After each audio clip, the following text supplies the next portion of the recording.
नमस्कार। पाठशाला मंथन में आपका स्वागत है। राजनीति विज्ञान के अंतर्गत आज का हमारा टॉपिक भारत का संवैधानिक विकास है। कॉम्पिटिटिव एग्जामिनेशन को दृष्टिकोण में रखते हुए हम इस टॉपिक का अध्ययन करेंगे। संवैधानिक विकास पर चर्चा करने से पहले हमें यह जान लेना चाहिए कि आखिर संविधान क्या है। वास्तव में वह कानूनी दस्तावेज जिसमें शासन के मूलभूत सिद्धांतों का वर्णन होता है, जिसके अनुसार किसी देश या राज्य के शासन का क्रियान्वयन किया जाता है, उसे संविधान कहते हैं। संविधान से हमें संकेत मिलता है कि सरकार के विभिन्न अंग किस तरह से कार्य करेंगे तथा उनके बीच किस प्रकार का शक्ति संतुलन होगा। संविधान सरकार के साथ जनता के संबंधों का भी निर्धारण करता है, जिसके अंतर्गत जनता शासित होती है। संविधान संबंधित देश के नागरिकों के लिए अधिकार और कर्तव्य को सुनिश्चित करता है। भारतीय संवैधानिक व्यवस्था का निर्माण एक क्रमिक विकास द्वारा हुआ है।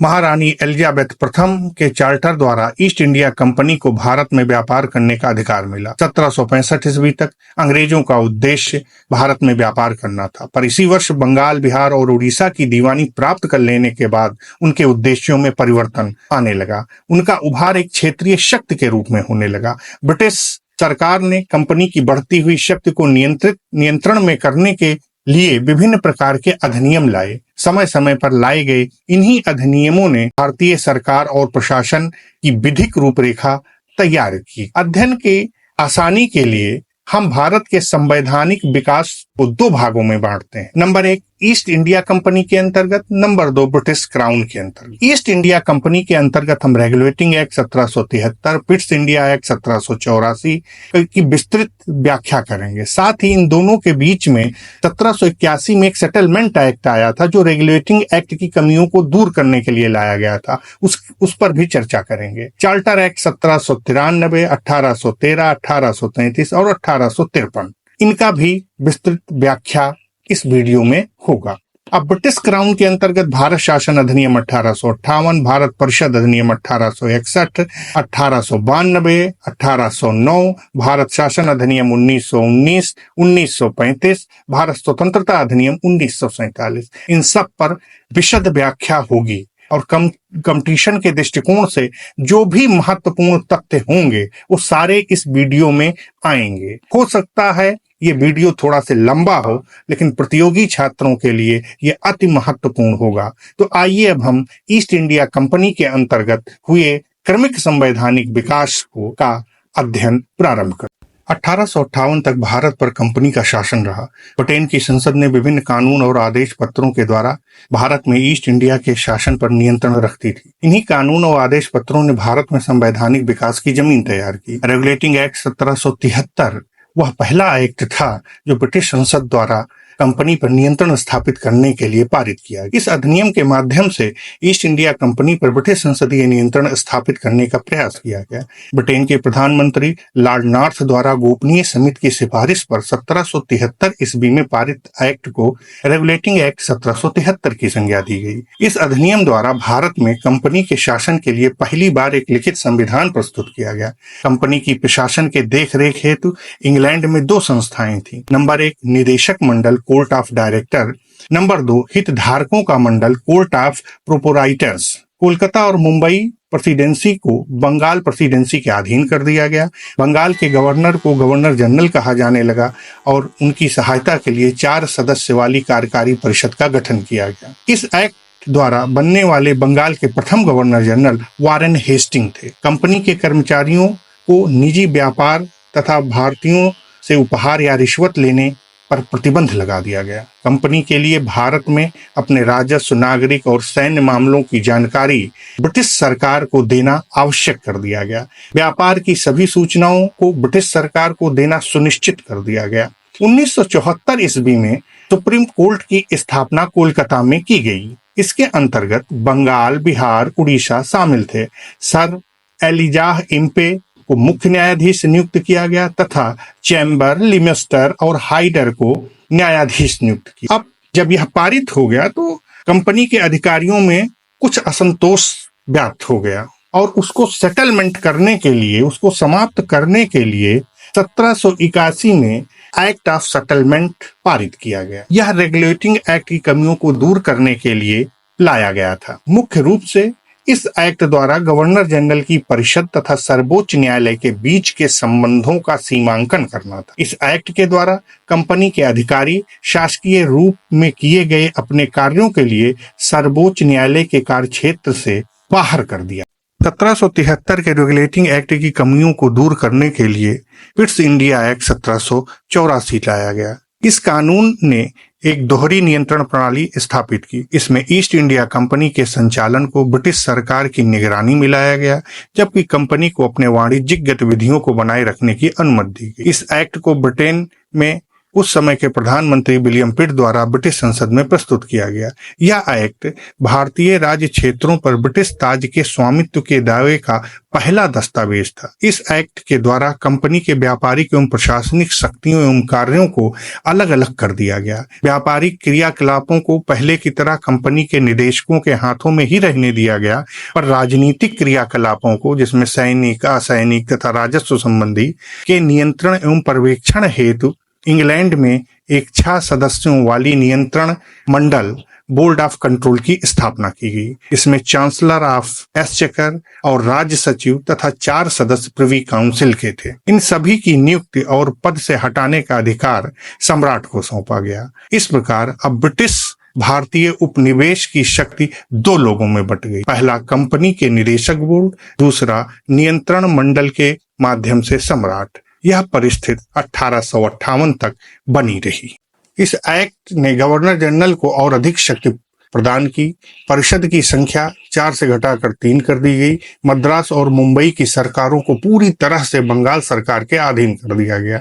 यह एक्ट 2 प्रमुख कारणों से महत्वपूर्ण था। पहला, भारत में कंपनी के अधीन क्षेत्र को सर्वप्रथम ब्रिटिश आधिपत्य क्षेत्र कहा गया। दूसरा, भारत में कंपनी के कार्यों में इसके प्रशासन का पूर्ण नियंत्रण ब्रिटिश सरकार को सौंप दिया गया। 1786 का एक्ट, इस अधिनियम द्वारा गवर्नर जनरल को और अधिक शक्तिशाली बनाया गया। अब वो अपनी परिषद के निर्णय को विशेष परिस्थितियों में निरस्त करके अपना निर्णय लागू कर सकता था। साथ ही गवर्नर जनरल को प्रधान सेनापति की शक्तियां भी प्रदान की गईं। यह दोनों अधिकार सर्वप्रथम लॉर्ड कॉर्नवालिस को प्राप्त हुए।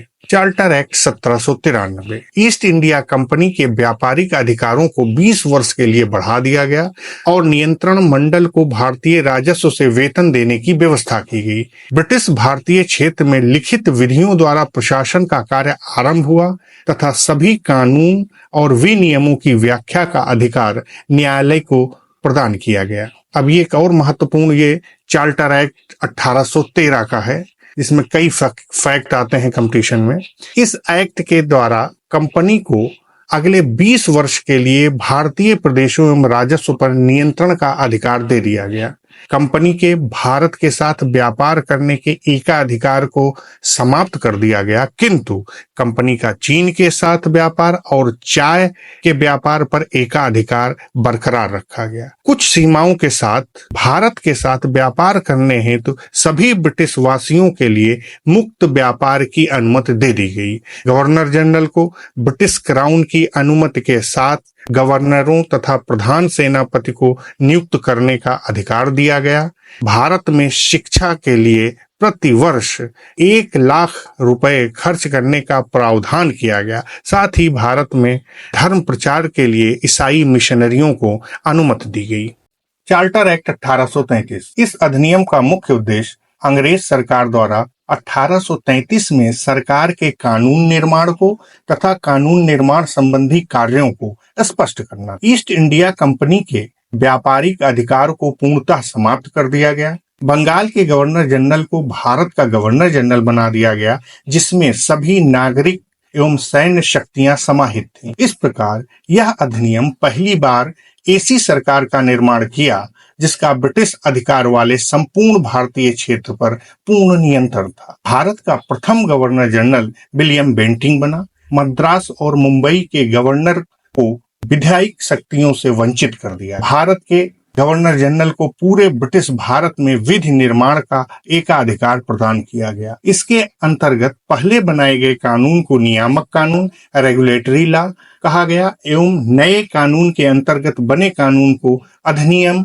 एक्ट कहा गया। विधिक परामर्श हेतु गवर्नर जनरल की परिषद में चौथे सदस्य के रूप में विधि सदस्य को शामिल किया गया। प्रथम विधि सदस्य के रूप में मैकाले को शामिल किया गया। उसे केवल बैठकों में भाग लेने का अधिकार था, मतदान का नहीं। भारतीय कानूनों के वर्गीकरण के लिए 1834 ईस्वी में लॉर्ड मैकाले की अध्यक्षता में प्रथम विधि आयोग का गठन किया गया। गवर्नर जनरल को संपूर्ण देश के लिए एक बजट तैयार करने का अधिकार दिया गया। भारतीयों को केवल धर्म, जाति, वंश, रंग या जन्म स्थान के आधार पर कंपनी के किसी पद से वंचित नहीं किया जाएगा, ऐसा प्रावधान किया गया। पर कोर्ट ऑफ डायरेक्टर्स के विरोध के कारण इस प्रावधान को समाप्त कर दिया गया। आप समझ सकते हैं कि अंग्रेजों में भारतीयों के प्रति कितनी घृणा व्याप्त थी। भारत में दास प्रथा को गैर कानूनी घोषित कर दिया गया। अंततः 1843 ईस्वी में दास प्रथा को समाप्त कर भारत में ब्रिटिश राज के दौरान पहली बार संविधान निर्माण के संकेत मिलते हैं। Charter act 1853। इस अधिनियम का निर्माण तत्कालीन विधायिका को शक्तिशाली बनाने के लिए तथा उसके विस्तार में सहयोग देने के लिए किया गया था। 1793 ईस्वी से 1853 ईस्वी के दौरान ब्रिटिश संसद द्वारा पास किए गए चार्टर अधिनियमों के क्रम में यह अंतिम चार्टर अधिनियम था। पहली बार गवर्नर जनरल परिषद के विधायी कार्यों और प्रशासनिक कार्यों को अलग कर दिया गया। गवर्नर जनरल की परिषद में 6 नए सदस्यों की वृद्धि की गई, जिससे विधान परिषद में कुल सदस्य संख्या बढ़कर 12 हो गई। 6 नए सदस्यों की वृद्धि की गई तब जब गवर्नर जनरल परिषद विधायिका के रूप में कार्यरत हो। इन 6 नए सदस्यों में बंगाल के मुख्य न्यायाधीश, कोलकाता उच्चतम न्यायालय के 1 न्यायाधीश, शेष 4 का चुनाव बंगाल, मद्रास, मुंबई और आगरा की स्थानीय प्रांतीय सरकारों द्वारा किया जाता था। पूरे भारत के लिए एक पृथक विधान परिषद की स्थापना की गई। यही परिषद आगे चलकर लघु संसद के रूप को ग्रहण किया। विधान परिषद के द्वारा बनाई गई विधि को अधिनियम बनाने के लिए गवर्नर जनरल की अनुमति आवश्यक थी। ऐसे विधियों पर गवर्नर जनरल वीटो भी कर सकता था। कार्यकारिणी परिषद के विधि सदस्य को पूर्ण सदस्य का दर्जा प्रदान किया गया। निदेशक मंडल के सदस्यों की संख्या 24 से घटाकर 18 कर दी गई। प्रमुख सरकारी सेवाओं में नामजदगी सिद्धांत समाप्त कर कंपनी के महत्वपूर्ण पदों को प्रतियोगी परीक्षाओं के माध्यम से भरने की व्यवस्था की गई। पहली बार भारतीयों को सिविल सेवाओं में शामिल होने का प्रावधान किया गया।